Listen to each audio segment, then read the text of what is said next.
Happy Friday from the Cam Show. Does MLB need to think about relegating the Yankees? We're getting sick of this crap. And speaking of sick of this, Kawhi Leonard, for your own good, is enough enough?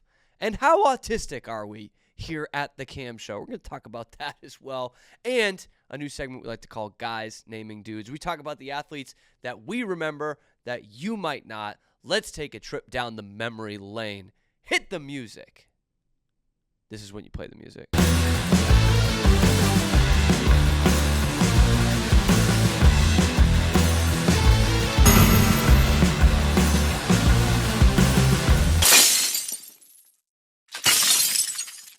The Yankees lose. A popular refrain in MLB the last month. The Yankees, to the disappointment of all the baseball watching public, I'm sure, have hit an incredible snag. Once again. Not yet a month ago, they were the best team in baseball and quite comfortably the best team in the American League. And now they're not even number one in their own division. And they have their third place team, the one that a lot of experts picked to finish in last, bearing down on their ass. The Yankees, what the hell happened? It feels like we've been saying that for 3 straight years. What the hell has happened to this team? They have gone a month without winning back-to-back games, leading to this great lead in this New York Post story. The impossible dream, back-to-back wins. We'll have to wait for another day. The Yankees lost again on Thursday. It made it 7 wins in their last 25. 7-18 since June 14th when they beat the Red Sox at Fenway Park. Since then, it went from a 14-game lead over their rivals from Boston to now on July 10th, as we look at it, just 3.5 games back of the Yankees. Boy, that is a lot. That is 10.5 games in 25. That's incredible, almost unthinkably bad, and is all fallen apart for the Yankees, starting with, of course, as all great baseball teams start, with the starting rotation. Nestor Cortez, nasty Nestor, baby. Boy, has he been electric at home. Sub-2 ERA this year in his 10 starts. But in his 10 starts on the road, he just doesn't like those new Fanatics uniforms without the trim around New York. 10 starts, 6.60 ERA, a little tribute to Willie Mays there in 50 2/3 innings. He fucking stinks on the road. And it's not from a lack of trying, because I see him sweating through that uniform every single time. He cannot figure it out when he's not playing in the friendly confines of Yankee Stadium. And it has been a trickle-down effect. Aaron Judge has been one of the best players in baseball. Juan Soto, worth every prospect so far. The rest of the lineup, minor league, quadruple A at best. Anthony Volpe, he can't figure it out. Trevino comes in even on a day off, strikes out, pinch hitting, can't throw guys out on the base pass. Alex Verdugo.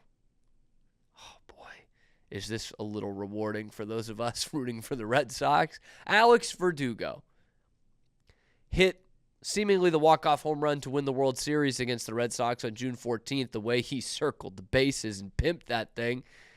And in those, 25 games since, in which he's played 23, how about a 194 average, 2 homers, 8 RBI, and 18 strikeouts? For a month now. He won his World Series. He hit a home run against the Red Sox. By the way, does one of those 2 homers since June 14th was also against the Red Sox. He pimped that one too. The Yankees lost both series. He's a complete net negative. He doesn't give them anything defensively or offensively. And he looks like a pedophile, honestly, without the big beard. But that's not his fault. That's the Yankees' fault. And it's just all falling apart, man. You have 2 guys in the middle of your lineup who can hit, and then it's a complete albatross outside of that. This is not a playoff lineup. And Nestor Cortez cannot pitch on the road. And here come the surging Red Sox, who since June 14th have the best record in baseball. The Yankees have the worst. And we're heading into the All-Star break with a neck-and-neck matchup all of a sudden. And again, this is not new for the Yankees. You guys remember 2022? Started off 64-28. Best record in the American League at the All-Star break. Finished the year 35-35. Figured it out, won a playoff series, and then got swept by the Astros. Embarrassingly swept by the Astros in the ALCS. How about last year? Started out 48-38. Still a pretty good record. It's not 64-28, but 48-38. Not bad. Chance to win that division. Nope. Orioles won it because the Yankees finished 34-42. Missed the postseason for the first time in 7 years and had their longest losing streak in over 40 years. We're under 500 as late in the season or later in the season than they had been since 1995. It's something about this second half. These Yankees, they hate it. And so they decided, you know what? Let's get this out of the way even earlier this year. Why wait till the All-Star break to crumble? Why don't we do it a month before that? And again, no one in the American League is shedding any tears. And they are going to have to fight and scratch and claw for their playoff spot. Lineup ain't getting any better. Stan's going to come back, and that's good. He gave you a good start to the season, and typically he gives you about a good 60 to 70% of the season when he's healthy. So you got to wonder when that slump is going to come from him too. Orioles are pretty set. I know they've dropped a few games recently, but they're pretty set at the top of this division. They're going to win the division. Tampa probably has a run left in them, but they're about a 500 team. It's the Red Sox that the Yankees have to worry about because despite some of the last few years, there are other divisions in the American League that are going to have multiple teams in the postseason. The Central could have it. The West certainly will have it. And so it's not just, hey, we're going to have 3 teams from the AL East in this expanded playoff format every year. That might not be the case this year. And if you're the Yankees, if you're Brian Cashman, what else do you do? You need an extra bat. Yeah, you could use 2 or 3 of them, to be honest with you. But we've seen them try renting bats the last few years. Andrew Benintendi, that ring a bell? There ain't great bats out there. And the only great bat that was out there this season, you went and got him. You traded your prospects for Juan Soto. And there's no guarantee that you're going to be able to re-sign him. I know it's crazy, talking about the number 1 market in baseball, the team that splashes the cash historically more than anyone else. There's no guarantee you're bringing him back next year. If you're Brian Cashman, for all your faults, you've got a team out there on the field. You've got a playoff team out there. You've got potentially a division championship team out there. A potential World Series roster. At least you thought. But a lot of your homegrown guys have not panned out. And that's not just this year. That's the last 6 or 8 years. I'm talking about Clint Frazier and Greg Bird and Miguel Andujar. And maybe Anthony Volpe is the next one in that line. It's still early, but he's certainly showing up like those guys did the last few years in this season. You've got a team out there. It's up to your guys in the clubhouse to figure it the fuck out. And maybe, just maybe, the manager isn't that great. I know, that's nuts. He's been underachieving his whole time as the Yankee manager. And it's crazy in 2024 to think, maybe he's not that good. And I kind of feel bad for Booney. It's not all his fault because there has been roster mismanagement for years on this team. They have not been able to figure it out and get a full 25-man roster that's balanced. Weirdly enough, you thought this year was going to be that year. But when you have 2 above average, good major league hitters in your lineup, that's not good enough. Especially when your ace can't pitch on the road. So, am I sad about it? No. It's only fitting that early on here in the Cam show, my whole life as a Red Sox fan, that I dedicate a whole segment to the New York Yankees. But a lot of guys out there got to earn those pinstripes. I don't know where you go at July 30th. You just got to figure it out. And I know the Yankee fans, to quote one of their all-time greats, feeling like deja vu all over again. Anyway, I'm not shedding a tear over the Yankees. Coming up, we're going to talk about Kawhi Leonard, whether it's time for him to retire, and then bring in you some guys that only the streets remember. Well, the streets and us. Here on The Cam Show.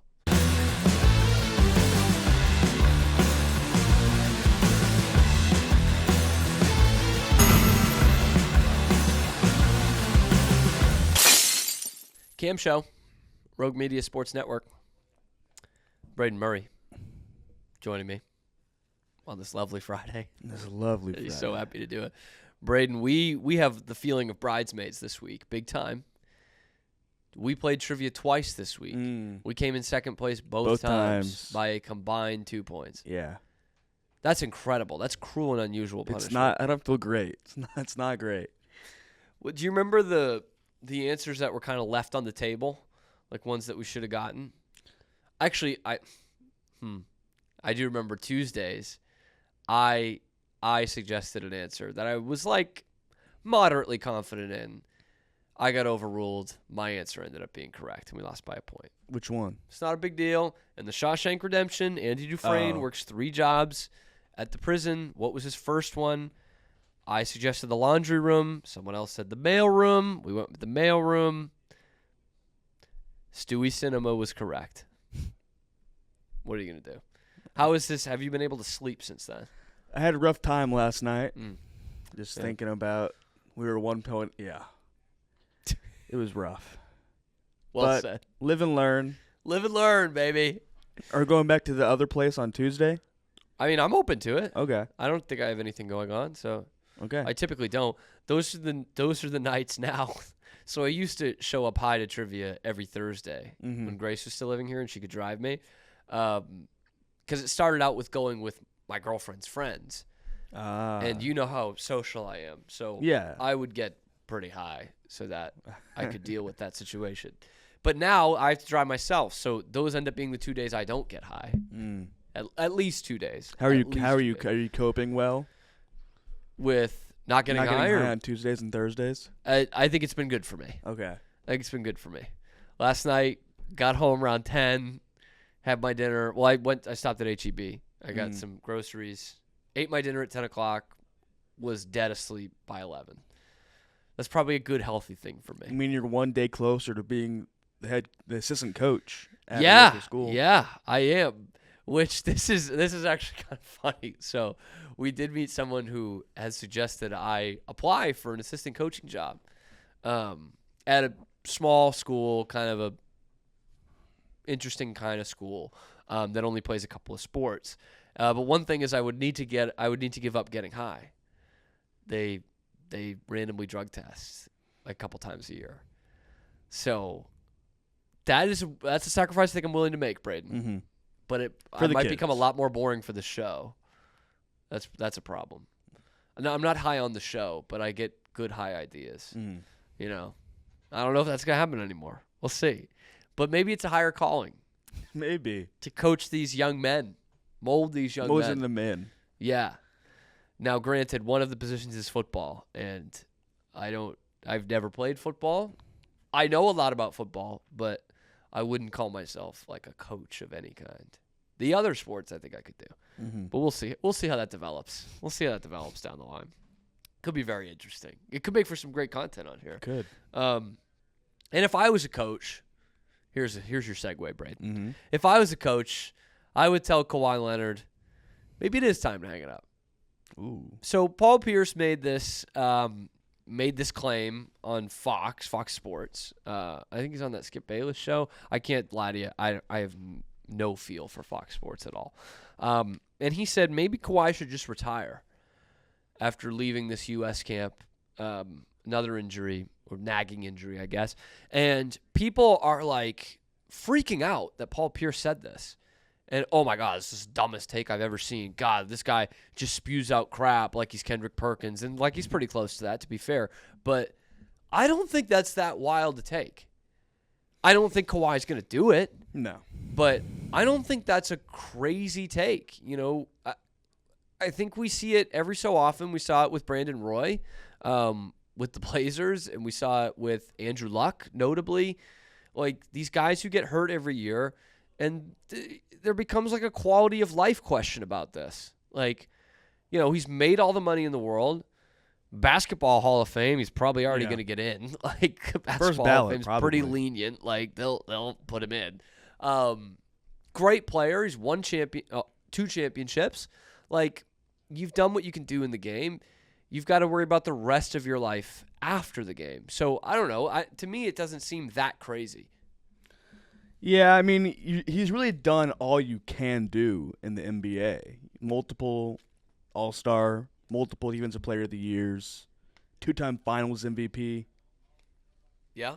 And his knees they're just gone at this point. He has missed games on 20 different occasions just for knee injuries. Mm-hmm. That's not 20 games. He has been out 20 separate times, including one for a whole season where he sprained his ACL or tore his ACL. Yeah. It's not great. It's not great, man. He's 33. This is going to be season 13. In the last 7 years, he has missed 256 regular season games. He has about 35 a year. Obviously, I just mentioned there was a whole season in there, so that takes some of it. But he actually had a pretty healthy year this year. Yeah. 68 games, which is his most since 2017. Wow. So, still a couple years left with the Spurs at that point. And still, towards the end of the season, he missed the last 8 of the regular season and 2 of the playoff games in the one series they played. The last 2 years, he's played 4 playoff games. And I think they lost the 2 that he played against Dallas this year. Like, he's just not available. And we thought, with the Spurs thing, maybe it was just they misdiagnosed it and he was right. And he had a full, kind of a full bill of health, so to speak. I think he played about 60 games in that championship season with the Raptors, played the whole postseason. And then he goes to the Clippers, and he's played barely 50% of the games since he's been there. 5 years now. Yeah. Like, when is enough just enough? Like, him pulling out of this Olympics thing, was there anything less surprising? No. Like, of course he was going to. Of course he's going to pull out. It's Kawhi Leonard. And he's coming off the injury. He's walking into the team hotel with his rolling suitcase and using it as a crutch. He's leaning on it. Like, I just don't know how much longer the player puts up with it. Mm-hmm. Let alone the team. I don't know how much I think he's got another year or 2 left on that contract. But, at what point is enough enough? I think he should give it one more season. One more go. One more go. The last dance. Okay. If his body holds up. This is going to be the surgery that works. This one maybe. We'll see what happens. I don't even know if he's getting surgery. Knees, ankles, hip, groin, abductor, thoraci, and something called load management. Has missed time for all of those injuries, man. Yeah, and what's kind of interesting, too, is you look back at his career, the first, 5 years of his career, he didn't get hurt at all. Like, he never missed time. It really wasn't till that spraining his ankle on Zaza Pachulia's foot in, 2017, I think. And since then, it has just been an avalanche of injuries, man. And I don't know. What say you about his legacy? We've kind of touched on it a little bit. Is that legacy still intact for a guy who gets hurt every year? How does he get remembered? I think he gets remembered as a great defensive player. Mm-hmm. Definitely an NBA Basketball Hall of Famer. Who averaged 24 a game this year, by the way, too. He what? Averaged 24 a game this year. Yeah, I mean, he can still play basketball. He's still good. But I think his legacy will be hindered by the fact that he hasn't played. It's not on the court enough. Yeah, it's not on the court. And this is something, especially in today's NBA, that I value so much. It's like Jason Tatum and Jaylen Brown get a lot of shit. Like, whenever they can get memed, they get memed. And we heard a lot with Tatum in this postseason, right? And I'm like, I don't think either. I think they're both just outside, especially Tatum, like just outside the top 4. I think he's like 5th or 6th best player in the league. I think Brown can make an argument for top 10 after that postseason he had. But what knocks them up a few notches for me is that they are always available. Tatum has not had a long-term injury in his career. Jaylen Brown has had one that came at the end of a season that he needed surgery. Like, they're always playing 80 games, 75 to 80 games, even with load management in there. They're always available. So to me, yeah, like, that is more valuable than Kawhi Leonard. Is Tatum as good a raw player as Joel Embiid? Probably not, but he plays a hell of a lot more. So to me, that is more valuable. And it seems like today's NBA more than ever when you look at Kawhi Leonard and Joel Embiid and James Harden battled some injuries. Durant has had big injuries. Paul George has had some big injuries. It's like these guys are top 10, I guess, sure, but is it worth the money? Is it worth the max contract that the Clippers and then the Sixers shelled out for Paul George? Is it worth the 2 huge money contracts that the Clippers have given Kawhi Leonard? I don't think so. And the proof is in your playoff results. It's not because these guys aren't good enough. It's because they're not on the court. Mm-hmm. And this is a yearly problem, an annual problem. So it's not like, oh, bummer, if we had just had the guys on the court for that one postseason, blah, blah, blah. No, you knew this was coming. And the same thing's going to happen to Philly with Paul George and Joel Embiid in the same lineup. That shit matters, man. Being on the court, that matters. And, Kawhi Leonard, man, he just can't get on the court. And again, I don't like holding against these guys who get hurt all the time. Kristaps Porzingis, to use a more recent example of a guy who's like 2 injuries in the postseason. He's great when he's out there, but throughout his career, he's always been hurt. I don't hold that against him necessarily. The guy doesn't want to get hurt. With Kawhi, it was that narrative of, oh, it's the Spurs' fault. And then he plays that year with the Raptors, and it's like, well, maybe he was onto something. But then, no, he just keeps getting hurt again. So it's not a Kawhi fault, but it's like it is a fault on Kawhi. Does that make sense? Mm-hmm. He's never on the floor. I'm going to, I like to make Baylor connections here. Please do. I just thought of, relevant. because I saw this guy yesterday, Langston Love.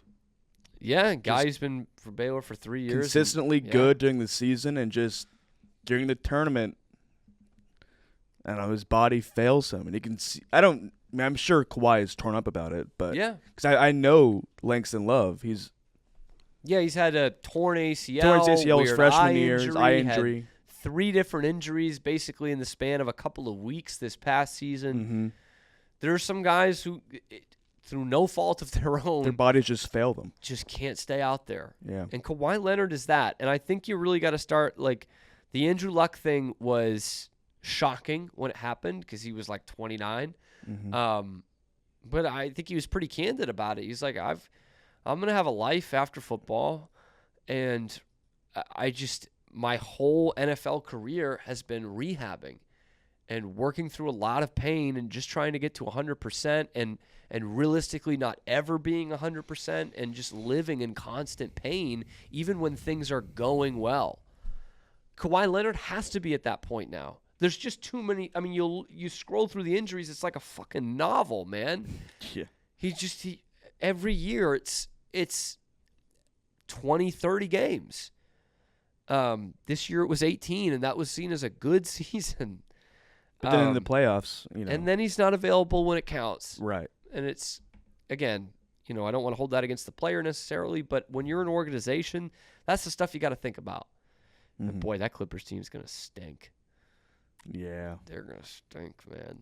Especially if this Kawhi thing is long-term, which it could well be. So, I don't know. Let's do a final verdict on it, Braden. Do you think Kawhi should retire? No. Okay, you're sticking with that answer you gave 5 or 10 minutes ago. Yeah. One more go around. Do you think Kawhi's autistic? I don't think so. I think he's just quiet. Okay.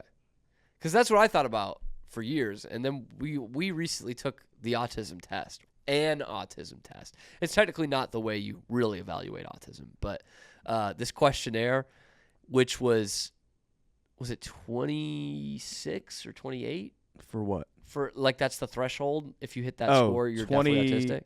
26. I think you have. I think it was 26, tendencies. and I got 26. I think it was if 26.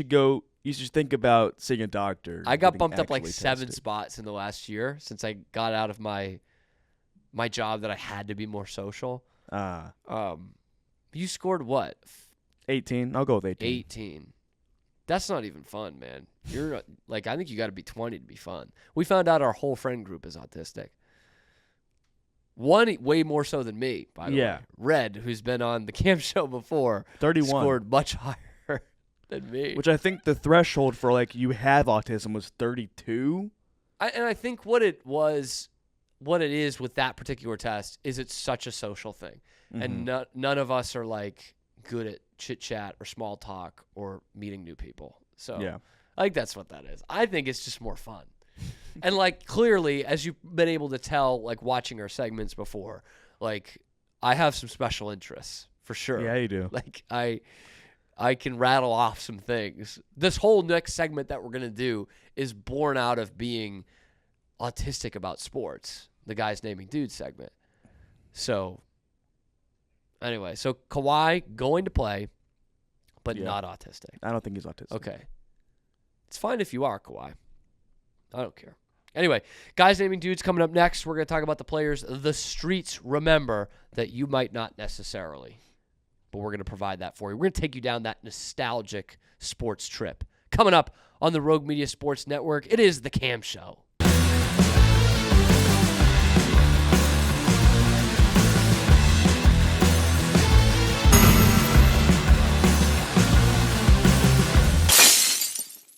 What if she's the biggest Cam Show fan? She could be. She could be watching this segment right now. Do you think she gets really into Guys Naming Dudes? Do you think she, like, guesses? I feel like if any of the segments she would be into, it's probably that one. I mean, yeah. She's like, oh, yeah, I remember Carlos Pena. You think she's a big Carlos Pena fan? And one of the great things Maurice Jones-Drew, love in the that guy. in the least creepiest way possible. One of the great things about Sydney Sweeney is that she's my age. So she will never be like, I could be 50 and still be fawning over her. Yeah, that's true. And it's not weird. She's never going to be way too young for me. Yeah. Thankfully, really no celebrity is yet. No celebrity sex symbol, right? Mm-hmm. But there'll be a time where I'm like 50 and there's, the next Sydney Sweeney is 24. And that's a little weird. But thankfully, Sydney, I think I will carry Sydney forever, the way Andy Dufresne had Raquel Welch. Oh, okay. Well, but he switched. It wasn't always Raquel. It wasn't? No. Was it always? Wait. I thought it was. I thought he had somebody else at one point in time. I know, obviously, at the end it is. Anyway. Never mind. I'll always have Sydney. Okay. I'll always have Sydney. Anyway, this is Guys Naming Dudes. We're just going to roll with it. Yeah, no. Guys Naming Dudes, we talk about the folks, the players that the streets remember, mainly from our childhood, sometimes from Braden's.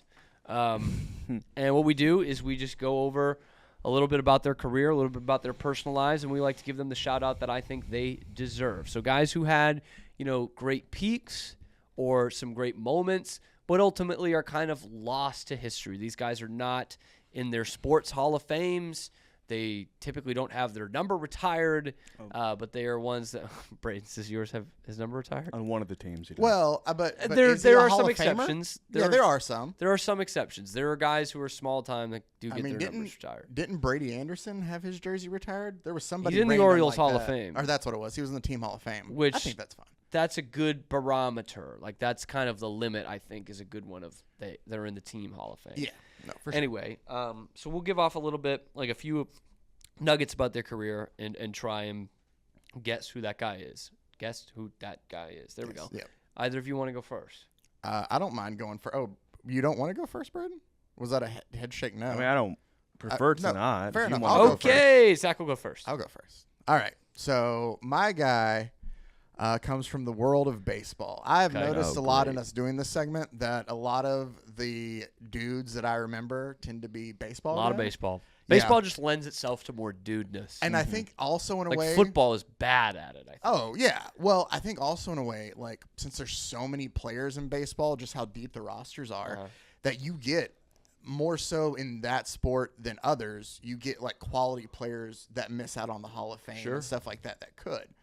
This is one guy who is off the ballot that I think could deserve the last year was available. He got to like 63%, so he was close. Not bad. But This is a good dude. It was here. off. Now, there could be some things that at least tainted the percentages early on in that vote, but I Okay. think as we get older and just kind of shift away, that it So he's maybe a steroid guy. Gotcha. All right. Not, what it here's- seems like. I'll say That's a long He- way of saying he's a steroid guy. he's brought up in Game of Shadows, which is the Barry Bonds book, Didn't and read there it. are some connections read it. to him and that world. They asked him to. I didn't know this, but in looking at it, it's not related to this. They asked him to testify at the and I forget the Mitchell report for the Mitchell report, and his lawyer he was like, yeah, no, I will, and then his lawyer couldn't show up, and so they never did it. But Jeff Kent. no, Damn. but all right, let's get off of that and let's get into the things that he is actually known for on Okay. the field, right? So this guy is kind of like, I would say, a Vince Carter of baseball. Okay, Played a long time. played a long Pretty good. time. Played a long time. He made his debut in 1988, and the last year that he played was 2009. Whoa. Julio Franco. No, No, he didn't no, get that we close know to this Hall of guy's. Fame. We know this guy's age. Gotcha.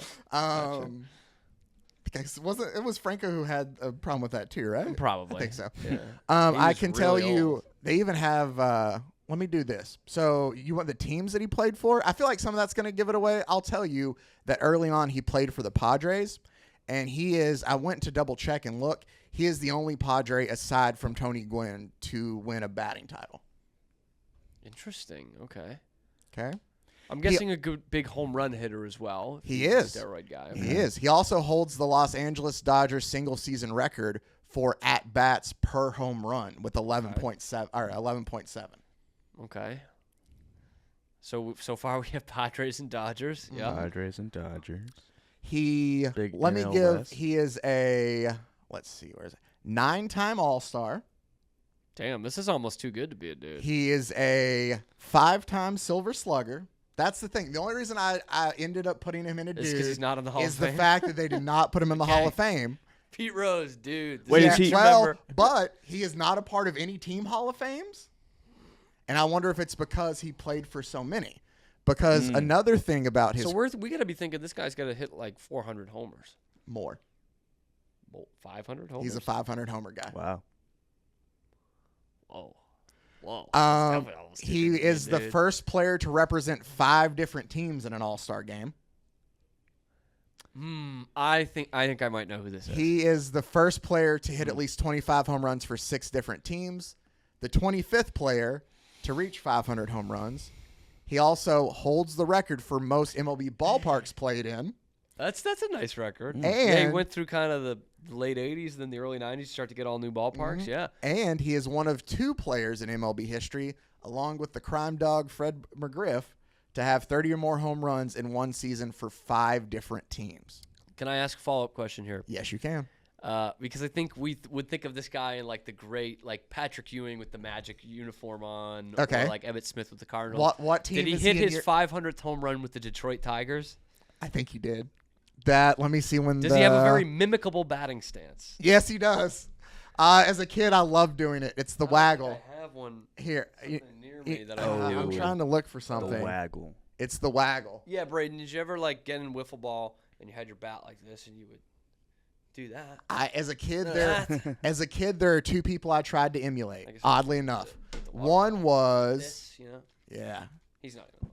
Yeah. One was King Griffey Jr. because I still think it's the sweetest swing in baseball. To the point where I tried to teach myself how to bat left-handed just so I could do it. Value. There's value there. I know. Left-handed bat. And then secondly, it was this guy because of the waggle, because he would just sit there. This guy and is Gary Sheffield, by the way. It is. It is Gary Sheffield. Yeah, that is very close to being too good to be a dude, Zach. I know. It was right there on the border. That's and so very I looked at it, close. but under his career highlights, I was it thinking just mine has, was close. But. it just has the 9-time All-Star, 1-time World Series champ, oddly enough, with the Marlins. Marlins, 97? Marlins, 5-time Silver Slugger Award NL batting champ in 92. Here's his career. He played for the Brewers, then the Padres, then the Marlins, Dodgers, Braves, Yankees, Tigers, Mets. 8 teams he played for. Yeah, he was part of those Yankees teams when I was growing up. Like, kind of a dick. I don't think he's well remembered as like a really great guy. That's not like a terrible guy, but although I think he's had some legal troubles. I think I was kind of reading into all of that kind of stuff. Yeah, you were saying the crime. Yeah, another thing that I find pretty interesting, he tied Paul O'Neill as the oldest player to both hit 20 home runs and steal 20 bases in a season at 38. He stole 20 bases with the Tigers still, though. That's wild. Gary Sheffield, man. Yeah. Then there was the like one of those that did he show up in the Mitchell report? So that's what it says. It talks about that during a workout with Barry Bonds in 2001, that he said a cream was applied to his knee by a trainer to help like healed ripped stitches or something like that. He wasn't like the classic steroid guy of like most of those guys you could tell he right away. Like he doesn't necessarily look like that, but he did play for a long time. He does say, he goes, and I had no lasting impact with any one team. Yeah, he says that he didn't know there were steroids in the cream at the time he had them, but he goes on to say that in his book that it did nothing to strengthen his knee, and that if you look at his numbers, it doesn't show any improvement. Like, is it crazy that I believe some of those stories? Yeah, I do like too. If you're going to work out with Barry Bonds, you're just kind of he's the best player in baseball. Yeah. You're kind of trusting what his guys are giving you. Yeah, I get that. I will say, I don't know. I would have to look more into it, but some of those I kind of believe. I'm with you. Just to add, because you asked, he was named in the Mitchell report as one of the players who had obtained and used steroids. I find his kind of career fascinating in that he will never be. Like there will never be a Gary Sheffield day for any one of those teams he played for. No, but that's the only thing he would get invited back for was because he was a minor part of the 97 World Series team. That's it. And it's just because he didn't stay long enough in each place? You would assume? And he was never really memorable. He never carried a team. And he never stayed very long. He's Larry Brown. Yeah, one thing that's a good point. One thing that did maybe benefit him is he is also Doc Gooden's nephew. Yeah, they're related. Cousin, yeah, but he's only 4 years older, and they lived with him for a little bit. So like he learned how to hit a fastball off of Doc, which you would have to think help you a little bit. Which we have a new Doc Gooden piece in the studio. Yeah, it's not up, so nobody can really see it. Television's Pete Sousa brought it by.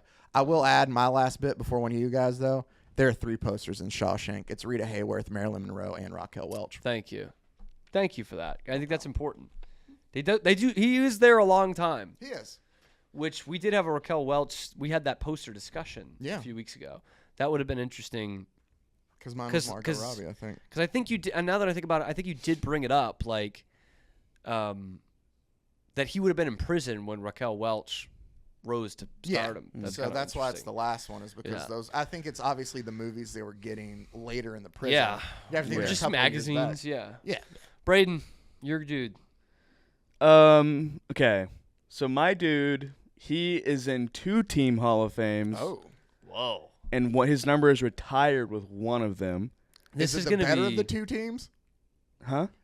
I know it's a weird question, but his number retired, in your opinion, by the better of the 2 teams?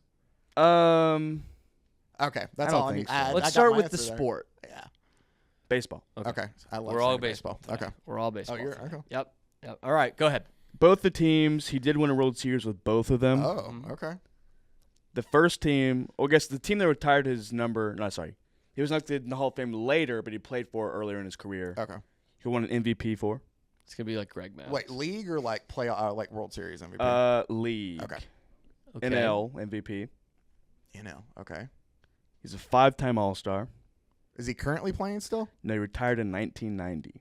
Whoa, Braden. Hold on. Going deep in the bag here. Okay. Deep in the bag. I like all right. this. Okay. All right. Well, I've never seen this guy play. I wouldn't think so. I know him from other forms of media, Okay. Okay. which might be a bit of a hint if you think about it. Okay. I would have to So think he might be an about it, yeah. announcer or something now. He is an announcer now, Have to yeah. be, Yeah. Okay. And there's a portion of his Wikipedia that says politics, which is not a Oh. great sign. Hold Like on. he was involved in politics, or he's just spoken about He politics? is Is he a catcher? outspoken. That's what I was gonna ask. Is he a Is catcher? No, he's a first baseman. Oh, Oh. I was thinking Tim McCarver. Oh, I was thinking Steve Garvey for some reason. He's an 11-time Garvey Gold catcher? I Glove thought he winner. got into- I don't know. He might not have been. I don't know. 11 Gold Gloves. Whoa, you guys are picking really good dudes today. Is that because we have a full show today? You're like, we're Yeah. gonna pick really good ones. 11 Gold Gloves That's and a an lot. MVP. He's scooping up everything by him. How is this guy not in the baseball Hall of He Fame? never That's what got I'm more wondering. than 10.8%. Wow. What? With 11 Gold Gloves? 11 Gold Gloves. an MVP 90 award. for- in two it's World not Mike Series. Schmidt, is it? Mm-mm. No, Mike Schmidt's a Mike Hall of Famer. I don't know. Zach, come I on, know. man. I know. That's some shame. I'm so confused Like, that he said he sure. retired in the 90s that it threw me all off. 1990. He is known for his cocaine usage. Love Oh. that for him. Okay. Uh, Did he Um, play with Doc? No, that's an outfielder. he was on the 1986 New York Mets team. Well, of hold course he was, man. Of course he was. on. I asked if he played with Doc. He did. Yes. What else can I give y'all? Dave Parker didn't play for the 86 Mets. Who played it first? He had nearly 11. Oh, yeah, I know who that is. Yeah. And he's most famous for an even different kind of media, as in an episode of Seinfeld. 2 episodes of Oh, Seinfeld. I Yeah. know who it is. He then, was a too. co-MVP in 79. Yes, he was. Oh, yes. Of course This he was known is for the cocaine. great Keith It Hernandez. Keith is. Hernandez. I'm Keith Hernandez. Okay, that's I still think there was a second spitter. That's not bad. Like in terms of where he retired 35 years ago. That's not a bad dude. No, that is Forgot how okay. good a defender he was. So yeah, I mean, So Mets and I'm surprised he got that. Mets and Cardinals. Yeah. Okay. I'm gonna get real wonky. I'm just surprised he got that little amount of the vote. Mm-hmm. Like he's not a Hall of Famer, Do but you think? I would have thought he got more of the vote than that. I mean, he hit less than 200 home runs, almost 1,100 RBIs. Yeah, he's not a Hall of Famer. He's Yeah. not a Hall Well, of what was his batting average? Just out of curiosity. Career 296. Okay, that's not bad. They He's loved almost a that career back 300 then. Hitter. Yeah. Probably the last couple of years tailed off. Yeah. Although that's a worse But it's career average than Bill Buckner. Well, but His MVP Keith gets on year. base. That's what they're. His MVP year, he was hitting 344. Okay. and he shared it with Stargell, maybe 79. Yes. Willie? Is that right? Mhm. Hell yeah! Look at me go With the Pirates, 79 right? Pirates, baby. We are family. That's a good poll, man. Keith Hernandez, I was. 0 for 4 with an error. The Magic Loogie, Mm-hmm. He did not spit on Kramer. He didn't. allegedly. He didn't. Allegedly. But I saw he popped up Yeah, in the episode I watched. became a two-parter episode. He popped up on Sunday in the episode I was watching, so I've been holding on to that. Gotcha. Since Yeah, Sunday. you're big into Seinfeld now. Yeah. That What was season good. are you on? That's I'm prime almost done with Seinfeld season right there. 3. Yeah. I did not expect 3 through 6, that old like of a most poll. shows. 3 through 6. Yeah. Really good. Good poll. Good Thank poll, you. Braden. Thank I'm you. going to stick with baseball in mine as well. Okay. Um, Oh, hey. Also, they would have played. I'm assuming. Well, 1990. Gary Sheffield and Keith Hernandez probably played against each other. Is your player? In 90, Yeah, he was probably. on the Indians. Oh, well, did they did interleague play still there? The No, Brewers would have interleague just. play Oh, didn't- you're interleague right. play Well, didn't no, come but the till Brewers were 97. an American League team still. was Gary Sheffield playing for the Brewers? He started with the Brewers. I didn't even before he know got to the that. Padres. That's crazy. I didn't even know that. Anyway. This guy would have played against Gary Sheffield. Okay. For sure, he would have pitched to Gary Sheffield. Ooh, so there's your okay. first. There's your first in Okay. right there. This guy, I'm gonna see how many different teams he played for. Was one of those really good players that did kind of bounce around a little bit because he was good. Okay. Played for 5 different teams. Okay. 2 of them were a half season each, if I'm not mistaken. So he was. So I'm assuming that's 3 trade deadline deals, probably. Yeah, three different teams that he's known for. Okay. Did win a Cy Young. Okay. Won a comeback player of the year the same year he won the Cy Young. Ooh. 4-time All-Star. Did not win a World Series. Played in 2 and did not win either of them. And I'll give this is more towards Zach. He did play in a World Series with the Texas Rangers. Okay. Cy Young Award winner in 2008 Okay. when he led the league with 22 victories. Okay. Did this? He never won a World. Okay, so that's No. Not, Played in 2, in fact, in back-to-back on. years. The other one that he lost? Did they play the Rays? No. That's not who I'm thinking, because I thought they won that one. I'm forgetting who won World Series now. The Rays have not won a World Series. Yeah, that's right. So then he would have won So one with you're the going in the Phillies. right direction. You're just not getting the right year. That's all. Okay.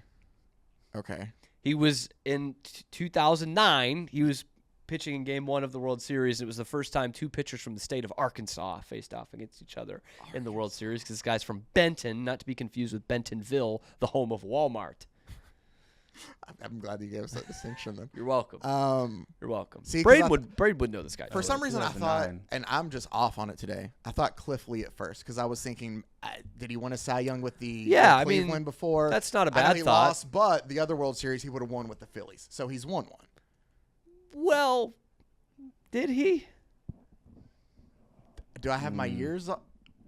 Is it Cliff Lee? It's Cliff Lee. It is Cliff Lee. Hold on. So he won the Cy Young with the Indians in 2008, which was Yeah. the year the Phillies won the World Series. Okay. He pitched with the Phillies in 2009, and then had a second stint with them in the World Series. They lost to the Yankees.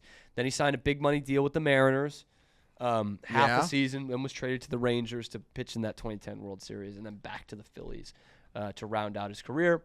Like I said, four-time All-Star, led the league in wins with 22 in 2008, led the league in the ERA that year as well. And that year going in, they didn't know if he was going to crack the rotation. He was going to be the fifth starter, and he was, and he won the MVP, the Cy Young. An unbelievable peak in those late aughts, early 2010s when he finally had some durability. The man was awesome. I mean, he and like Tim Lincecum were like the two best pitchers in the league at that time. Like, I mean, ultra dependable. Cliff Lee. Remember Cliff Lee at all, Braden? I remember the name. I don't think I knew much about Clifton him. Pfeiffer Lee. How about that? He got 0.5% of the vote in 2020.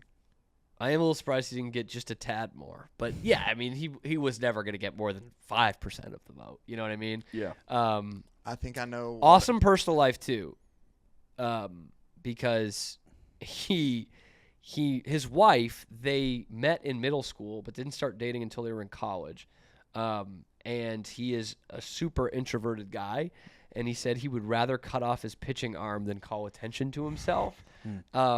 And has appeared like twice publicly in the 10 years that he's been retired, including missing a 2009 Phillies team reunion. For Bobby Abreu's Wall of Fame. I get that. Loves, outside of baseball, hunting, fishing, and online chess. Online chess. What a guy. Yeah, big chess guy. I remember Big that being chess like a guy. feature when he was in the World Series with the Phillies. Okay, I vaguely remember that. I think like what I did. really good at chess. My- Which Arkansas you wouldn't guess No. because they're all No. dumb.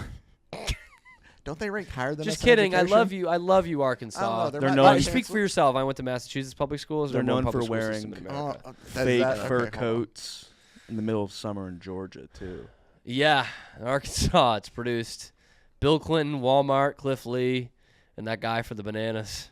The guy for the party animals. Sorry, yeah. Who wears the faux fur coats? I will add that I think I was also oddly enough thinking of Cole Hamels, who was on that 2008 team Yep, that did end up pitching for and the Rangers. pitched for the Rangers, yeah. So, but Cliff He would Lee get was, more of a Hall of Fame vote. Cole Hamels will push for the Hall of Fame in terms of this kind of stretch that we're having of weak Hall of Famers. Anyway, yeah.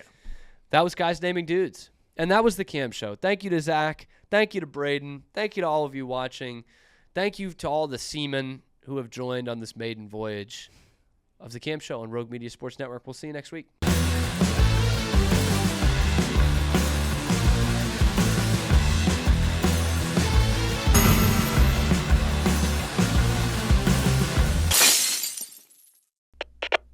We are Rogue Media Sports.